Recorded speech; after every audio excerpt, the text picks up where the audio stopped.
So that was Downtown by Monster Eats Manhattan. They just dropped that track. It's available on their Bandcamp. So if you go to their social media, you look them up on Bandcamp, you can find that, buy that, have that. And of course, you can see them on April 2nd at Pops at the We Are United Birthday Bash. So back to these guys again in the studio at UMSL with My Legacy, My Ghost. We're just talking about, the benefit and, different things and how music's so powerful and stuff. And I know I personally have had songs that have really made a difference in my life, have pulled me up when I've been in a really dark place or, I've been having a bad day and changed my mood. Do you guys have any of those? Several. Too many. Way too many. Yeah, just start shooting some of them off. Let's see. I'm curious. Well, a couple for me. Rise Against is a really big influence for me. Another band, Sick Puppies. I mean, some of those songs include Welcome to My World by Sick Puppies. Rise Against is Survive. Those are really big ones for me. I learned at a young age that sad and angry music makes me feel really happy because it gives you something to relate to. So, in middle school, it was everybody listens to. It was 3 Days Grace. Nowadays, it's Beartooth. A Day to Remember doesn't necessarily fall into that category as much, but I don't know, some of their songs, all I want is a song that can pick me up no matter where I'm at. It's something where there's just something about punk rock that says, I'm sad or I'm pissed off, but that's okay because you guys are too. Yeah. So we need to not say bad words on the air. I'm sorry. That's okay. Just next time. Be aware. Yeah, we watch our language. Anyway, no, sorry. But that was not me. That was Drake. I'm sorry. I love all fine. of you. You're fine. Good job. But no. Fox, what about you? You got any of those songs? Yeah, really, I always turn to one song when someone asks me what song really influences me, what song really kind of gets to me, I always answer with the exact same song. It's If It Means a Lot to You by A Day to Remember. That's a great song. It's every time it just goes to that song, because every time I listen to it, it just digs deep down into my heart and just really makes me, whatever emotions I'm feeling at that time just really all just kind of flow out when I listen to that song. Just really, really just like I said, hits me really deep down, so. I think that's the great thing about music is that it can do that for people. And I mean, I don't play music. I used to sing okay before I smoked for 15 years, but but it's changed my life. So I always wanted to contribute in some way. And I mean, I know I've got so many of those songs that just pick me up when I'm down, but because I can't play music the way I do relate to bands, when I find songs local or otherwise that I love, it's always I can relate to the lyrics, not oh, that guitar was awesome, or oh, that drum fill, because yeah, cool, but I don't play an instrument. I respect it, but my brain doesn't work that way.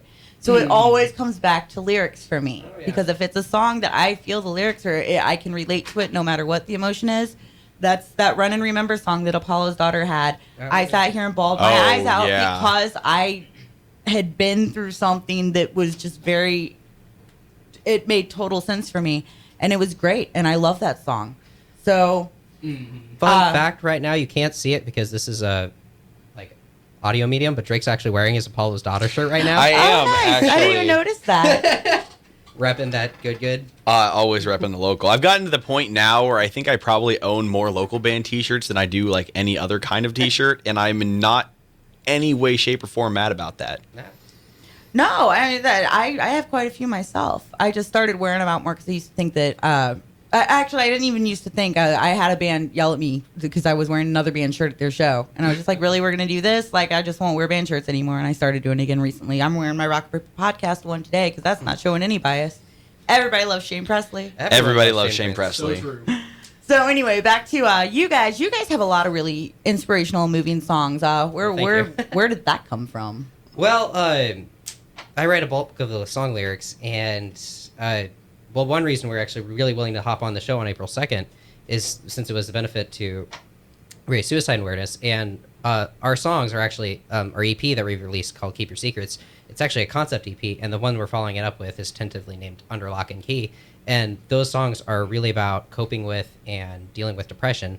So while I may no longer suffer that, it was kind of used retroactively to kind of make myself come to terms with it and hopefully maybe help somebody else out who might be struggling through the same thing. And that's awesome. I think that's awesome because that's why We Are You. And I really wanted to jump into that because Coco's words were so many artists and creative people do battle with those demons and the depression or the addiction, and it's something that's so prevalent in our scene, and it just seems like that does go so hand in hand with the ability to be creative, whether it's writing or painting or singing or playing a guitar.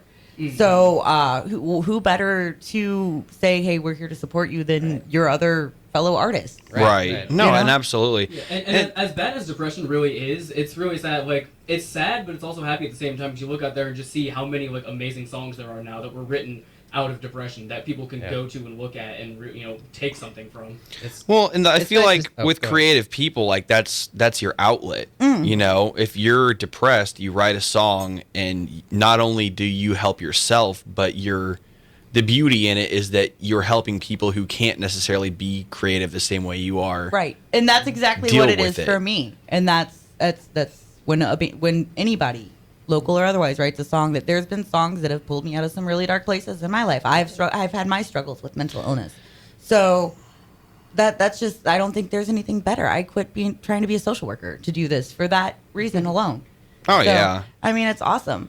But yeah, talking about your songs and your music and the power of positivity, I think we're just going to go ahead and play one now. All right. So, I can deal with that. Nate, since you write most of the music, why don't you intro the song? What's The it called? song is called Cherry Blossoms, and you can go download it on our Bandcamp. On So, yep, Bandcamp. Bandcamp. Alrighty. Mhm. And that's mylegacymyghost.bandcamp.com.